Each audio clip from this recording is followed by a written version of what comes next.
Hi friends, welcome to tech support Tamil. Friends, நம்ம இந்த வீடியோவில் ஒரு கமெண்ட்டுக்கு தான் ரிப்ளை பார்க்க போகிறோம். அவங்க என்ன கேட்டிருக்காங்கன்னா, ப்ரோ எனக்கு $455 வந்து இருக்குது. ஓகேங்களா, பேமெண்ட்டாக வந்திருக்கான். அதில் $42 வந்து டேக்ஸாக பிடிச்சிருக்காங்களாம். ஆட்சன்ஸில் டேக்ஸ் ஃபார்மில் ஏதாச்சும் ப்ராப்ளமா, இல்லை என்ன ரீசன்னு தெரிய மாட்டேங்குது அப்படின்னு போட்டிருக்காங்க.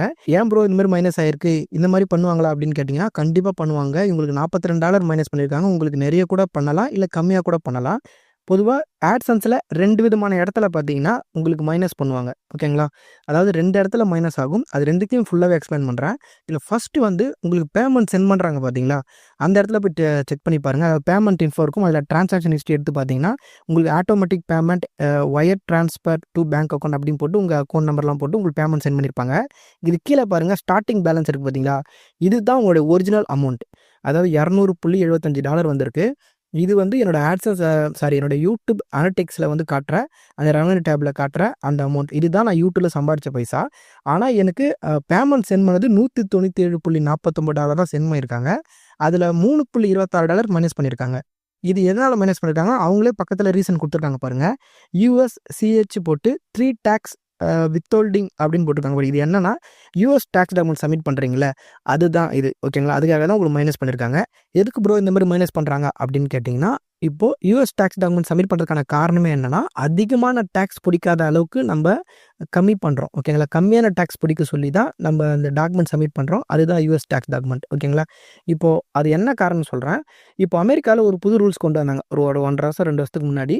அது என்னென்னா, அமெரிக்காவிலேருந்து யாரெல்லாம் பார்த்து உங்களுக்கு ரெவன்யூ வருதோ, ஓகேங்களா, அதில் வந்து 30% நீங்கள் வந்து டேக்ஸாக அமெரிக்காவுக்கு வந்து பே பண்ணணும் அப்படின்னு சொல்கிறாங்க. ஓகேங்களா, சப்போஸ் நீங்கள் யூஎஸ் டேக்ஸ் டாக்குமெண்ட் சப்மிட் பண்ணுறீங்க, நீங்கள் அமெரிக்கன் சிட்டிசன் இல்லை, அமெரிக்காவிலேருந்து உங்களுக்கு எந்த விதமான தொடர்பும் கிடையாது, நீங்கள் வேறு கண்ட்ரியில் இருந்தால் நீங்கள் யூஎஸ் டேக்ஸ் டாக்குமெண்ட் சப்மிட் பண்ணலாம்.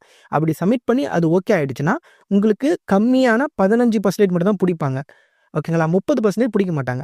அதர்வைஸ் நீங்கள் வந்து அமெரிக்காவில் தான் இருக்கிறீங்க, இல்லை அமெரிக்காவில் யாரோ சொந்தக்காரர் இருக்கிறாங்க, இல்லை நீங்கள் அமெரிக்காவுக்கு போயிட்டு வந்திருக்கீங்க, அந்த மாதிரி யாராவதுனா நீங்கள் யூஎஸ் டேக்ஸ் டாக்குமெண்ட் சப்மிட் பண்ணும்போது இந்த டீட்டெயிலாம் கேட்டிருக்கோம், நீங்கள் ஓகே கொடுத்துருப்பீங்க.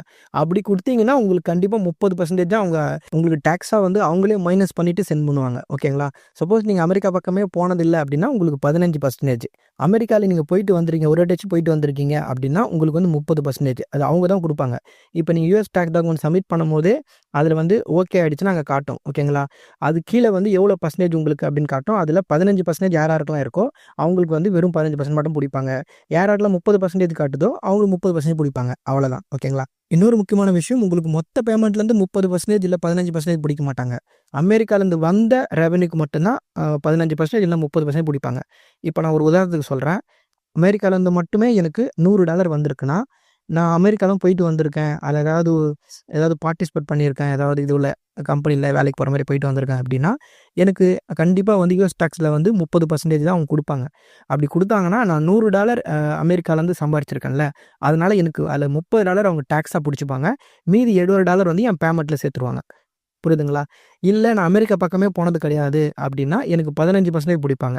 அதாவது 100ல் 15% டேக்ஸாக பிடிச்சிட்டு மீதி $85 வந்து என் அக்கௌண்ட்டில் சேர்த்துருவாங்க.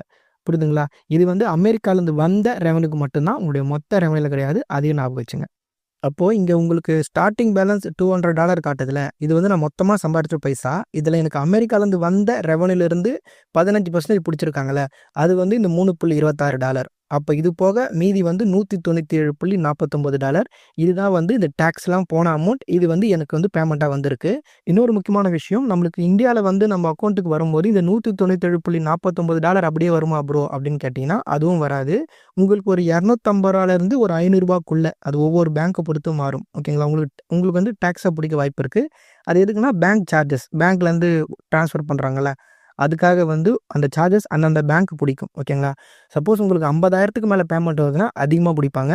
50,000க்குள்ளே வருதுன்னா நான் சொன்ன மாதிரி $250 $500 பிடிப்பாங்க. ஓகே ஃப்ரெண்ட்ஸ், இதுதான் ஃபஸ்ட்டு ரீசன். ஓகேங்களா, உங்களுக்கு பேமெண்ட் மைனஸ் ஆகிறதுக்கான ஃபஸ்ட்டு ரீசன். இது எல்லாருக்குமே ஆகும். ஓகேங்களா, எல்லாருக்குமே ஆகும். அதனால் இது ப்ராப்ளம் கிடையாது, எல்லாருக்குமே ஆகும். நீங்கள் பயப்பட வேண்டிய அவசியம் இல்லை. இது இல்லாம இன்னொரு இடத்துலயும் உங்களுக்கு வந்து பேமெண்ட் வந்து மைனஸ் ஆக வாய்ப்பு இருக்கு. உங்க AdSense ஓப்பன் பண்ணுங்க. அதில ஃபர்ஸ்ட் பேஜ்லயே வந்து இந்த மாரி காட்டும். ஓகேங்களா? பேலன்ஸ்ன்னு போட்டு யூடியூப் ஏர்னிங்ஸ்ல பேலன்ஸ்ன்னு போட்டு $259.32 காட்டுது பாருங்க. இத தான் சொல்றேன். இந்த லாஸ்ட் பேமெண்ட் இருக்கு அத விட்டுருங்க.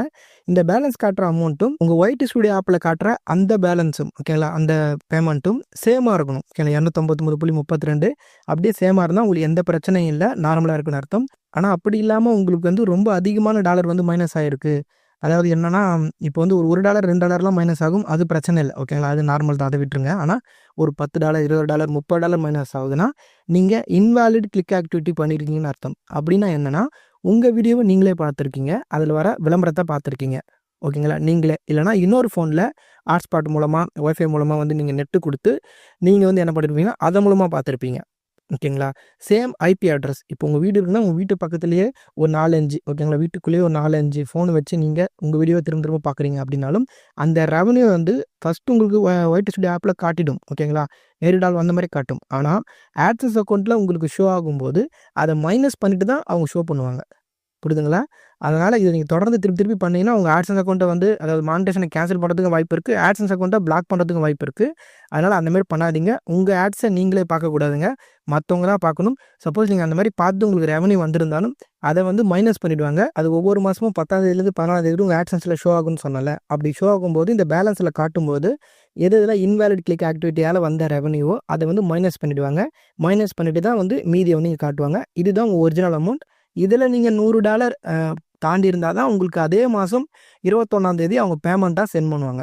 ஓகேங்களா? அப்படி 21ஆம் தேதி சென்ட் பண்ற அந்த பேமெண்ட் தான் உங்களுக்கு வந்து அடுத்த ஒரு 6 நாளுக்குள்ள உங்களுக்கு வந்து பேங்க்ல வந்து சேரும். இது இல்லாம இன்னொரு மெத்தடும் இருக்கு. சப்போஸ் உங்களுக்கு வந்து காப்பிரைட் ப்ராப்ளம் வந்தா கூட உங்க பேமெண்ட் வந்து குறையலாம். ஓகேங்களா? இது வந்து AdSense அக்கவுண்ட்ல வராது. ஒயிட் ஸ்டுடியோ ஆப்லயே மைனஸ் ஆயிடும். அது எப்படின்னா, இப்ப நீங்க ஒரு வீடியோ போட்டிருப்பீங்க. அந்த வீடியோ நல்லா தான் ரெவன்யூ குடுத்திருக்கும்.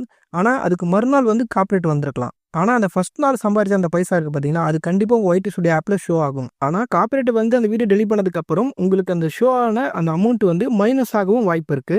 ஓகேங்களா? இது எப்போனா கடைசியா தான் ஆகும். ஓகேங்களா? கடைசியா பேமெண்ட் வந்து மொத்தமா சேர்ந்து 1 மாசம் அமௌண்ட் சென்ட் பண்றாங்க பார்த்தீங்களா AdSenseக்கு. அப்போ வந்து மைனஸ் பண்ணிட்டு கூட உங்களுக்கு சென்ட் பண்ணலாம். அதுக்கான காரணம் நீங்க வாங்குன அந்த காப்பிரைட் தான். ஓகேங்களா? ஓகே ஃபிரெண்ட்ஸ், இதுதான் ரீசன். ஓகேங்களா? இந்த 3 ரீசன் தான். இதனால தான் உங்களுக்கு பேமெண்ட் பார்த்தீங்கன்னா, ஒயிட் ஸ்டுடியோ ஆப்லயா இருக்கலாம், இல்ல AdSenseல இருக்கலாம். கம்மியாகறதுக்கான காரணமே இதுதான். இந்த பேமெண்ட் சம்மந்தமா இன்னொரு டவுட் நெறைய பேர் கேட்டுட்டே இருக்கீங்க. அதையும் அப்படியே சொல்லிடுறேன். எனக்கு வந்து மானிடைசேஷன் வந்து கேன்சல் ஆயிடுச்சு ப்ரோ. ஆனா AdSenseல பேமெண்ட் இருக்கு. அது எனக்கு வருமா வராதான்னு கேட்குறீங்க. ஒவ்வொரு மாசமும் AdSenseலேருந்து உங்களுக்கு $100 ரீச் ஆயிருந்தா 21ஆம் தேதி சென்ட் பண்ணுவாங்க அப்படின்னு சொன்னேன்ல. உங்களுக்கு பேமெண்ட் சென்ட் பண்ணதுக்கு அப்புறம் உங்களுக்கு வந்து மானிடைசேஷன் கேன்சல் ஆயிடுச்சுன்னா, அந்த பேமெண்ட் உங்களுக்கு வந்து சேர்ந்துரும். ஆனா, உங்களுக்கு பேமெண்ட் சென்ட் பண்றதுக்கு முன்னாடியே, அதாவது 21ஆம் தேதிக்கு முன்னாடியே உங்களுக்கு வந்து மானிடைசேஷன் கேன்சல் ஆயிடுச்சுன்னா, உங்களோட AdSense பேஜ்லயே அந்த டிரான்சாக்ஷன் ஹிஸ்டரி அந்த இடத்துலயே வந்து மானிடைசேஷன் கேன்சல்டு அப்படின்னு வந்துரும். அப்படி வந்திருந்தா உங்களுக்கு பேமெண்ட் வந்து சென்ட் பண்ண மாட்டாங்க. உங்களுக்கு திருப்பி நீங்க எப்போ வந்து மானிடைசேஷன் வாங்குறீங்களோ, அப்பதான் உங்களுக்கு அந்த பேமெண்ட் வந்து அதுவரை வச்சிருந்து சென்ட் பண்ணுவாங்க. இன்னொரு முக்கியமான விஷயம், நீங்க 1 வருஷத்துக்கு எந்த விதமான டிரான்சாக்ஷன் அதாவது யூடியூப்லேருந்து எந்த அமௌண்ட்டும் வந்து உங்க AdSense அக்கவுண்ட்ல சேரல, வந்து ஆடே ஆகல அப்படின்னா, உங்க அக்கவுண்ட்ட வந்து டீஆக்டிவேட் பண்ணிடுவாங்க. ஓகேங்களா? அப்போ அதில இருக்கிற அமௌண்ட்டும் வந்து அப்படியே போயிடும். ஆனா, அக்கவுண்ட் டீஆக்டிவேட் ஆனாலும் நீங்க எப்போ வேணா போய் திரும்பவும் வந்து ஆக்டிவேட் பண்ணலாம். இல்ல உங்களுக்கு அந்த அக்கவுண்ட்டே வேணாம்னாலும், டீஆக்டிவேட் ஆனதுக்கப்புறம் அந்த அக்கவுண்ட்ட டெலீட் பண்ணிட்டு, அதே ஐடியில நம்ம இன்னொரு புது ஐடியும் வந்து புது AdSense அக்கவுண்ட்ட வந்து ஓப்பன் பண்ணிக்கலாம். இந்த டவுட்டையும் நிறைய பேர் கேட்டுட்டே இருக்கீங்க. அதனால தான் ஒரேடியா சொல்லிட்டேன். ஓகே ஃபிரெண்ட்ஸ், இந்த வீடியோ உங்களுக்கு யூஸ்ஃபுல்லா இருந்தா வீடியோக்கு ஒரு லைக் பண்ணுங்க. இந்த மாதிரி நிறைய யூஸ்ஃபுல்லான வீடியோஸ்லாம் பார்க்க மறக்காம நம்ம சேனலை சப்ஸ்கிரைப் பண்ணி சப்போர்ட் பண்ணுங்க. இந்த வீடியோ சம்மந்தமா உங்களுக்கு என்ன டவுட் இருந்தாலும் அது கீழே கமெண்ட் பாக்ஸ்ல சொல்லுங்க. அப்படி இல்லைனா நம்ம Instagram பேஜ் லிங்க்கும் கீழே கொடுத்துருக்கேன். அதுலயும் வந்து உங்க டவுட்டை சொல்லலாம். ஓகே ஃப்ரெண்ட்ஸ், அடுத்த ஒரு யூஸ்ஃபுல்லான வீடியோல பார்க்கலாம். தேங்க்ஸ் ஃபார் வாட்சிங்.